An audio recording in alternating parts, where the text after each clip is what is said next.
Hi, I'm Bill O'Reilly. Thank you for watching us tonight. Is America a nation in decline? That is the subject of this evening's Talking Points Memo. There is no question that most media want to see Barack Obama get elected president. Anyone who disputes that is living a la vida loca, no doubt. The problem for the media is that most Americans aren't committed liberals and are fair-minded folks who want a president who will look out for them. So in the vote next November, ideology will play only a minor part. Understanding that, the media has a new theme, that the USA is a nation in decline. The New York Times has used that exact phrase. And many liberals truly believe America is going downhill fast. They point to the bad economy, the gap between the rich and the poor, and the damage Iraq has done to our image abroad.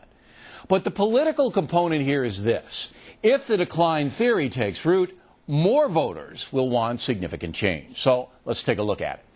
With gas prices pretty much out of control, the economy is getting hammered. Both parties are at fault. We're suffering, and our politicians are pretty much clueless on both sides of the aisle. Of course, the situation will eventually right itself, and the economy will improve, but years of energy neglect have finally caught up with us. The good news is that the USA is now being forced to change from fossil fuel to alternatives. Once that happens, America will be the stronger for it.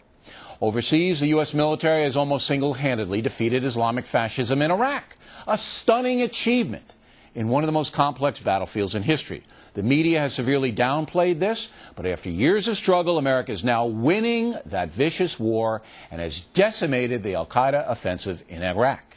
In Afghanistan, NATO forces rout the Taliban whenever there's a direct confrontation. It's only because Pakistan protects these monsters, allows them sanctuaries, that they continue to exist. Back home, there is certainly a gap between the rich and the poor in America, and that's because liberal policies have led the public education system to collapse in many places. Kids who can't speak well, who can barely read or write, cannot compete in the world economy. But instead of demanding discipline and accountability in the schools, which would raise the skill levels, the left is screaming for income redistribution. That is overtaxing the affluent and giving the money directly to the less well-off. That, of course, sets up a giant welfare apparatus like the one in France, which has grossly damaged that country's economy. Now, Talking Points believes Americans who become educated can compete with anyone, anywhere. We are still a vibrant, hard-working country. We just need to fix the schools, not create a monstrous federal entitlement system.